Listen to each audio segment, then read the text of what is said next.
This video, created by the University of Missouri Agricultural Business and Policy Extension Program, provides information on calculating cattle cash and share leases. Cattle leases fall into two broad categories: cash leases and share leases. The difference between the two is how the livestock owner is compensated for her contribution.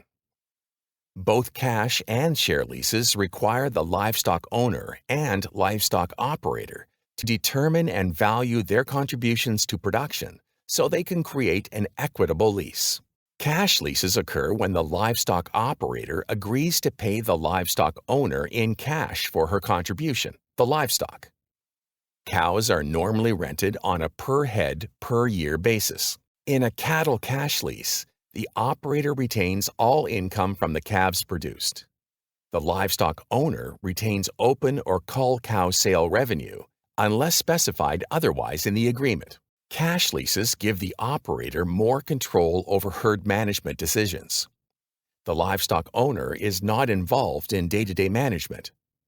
Generally, the operator covers all operating expenses, like feed, veterinary care, and labor. Livestock owners may find share leases an attractive way to maintain an existing herd with labor from an operator who has a personal stake in the outcome. Share leases may also be a useful way to transfer herd ownership over time. Livestock share leases permit operators to reduce operating expenses, invest less capital, and gain experience raising cattle. Share leases require substantial communication between the operator and the livestock owner.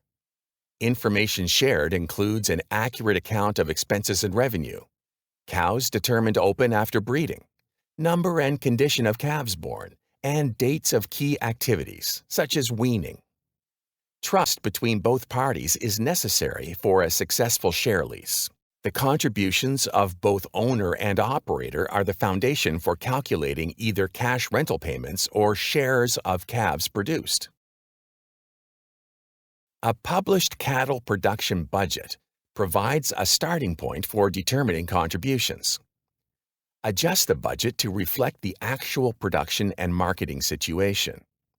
Then, use the modified budget to determine how much of each expense item each person will provide.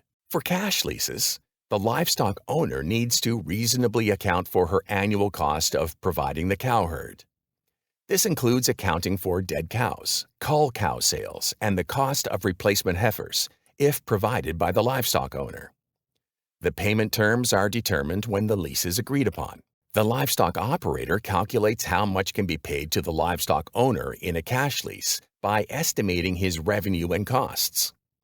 The revenue remaining after all non-rent costs are paid is the return to livestock, risk and management. This sets the extreme upper bound of rent that can be paid to the livestock owner. Every dollar of this upper bound rental rate that is paid in rent is one less dollar the tenant receives for management and risk. In share leases, both livestock owner and livestock operator determine a percentage contribution and split revenue by the same percentage. The herd owner and the operator would mutually agree who pays for specific items, such as feed, vet expense, and machinery. Labor and management are also recognized as costs. Generally, the operator contributes the largest portion of labor. By listing the contributions of each into a single table, the percentage contribution of each is calculated. In this example, the livestock owner would get 40% of the revenues from production. The operator would get 60%.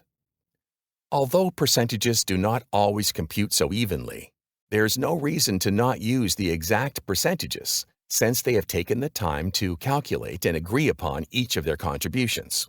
As with all businesses, livestock leasing involves risk, uncertain market and production achievements. Share leases split the risks between livestock owner and operator.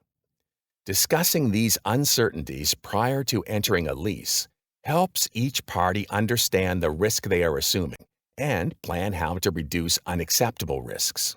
Having done all the work to arrive at an agreeable lease, it is wise to finalize it by writing down the decisions made. Properly agreed and signed leases Help both livestock owner and livestock operator remember what was decided, and that can help settle disputes that may arise.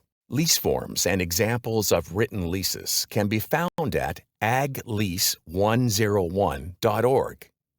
You can get additional leasing help by calling your local MU Extension office and asking to speak with the Agriculture and Business Management Extension Specialist.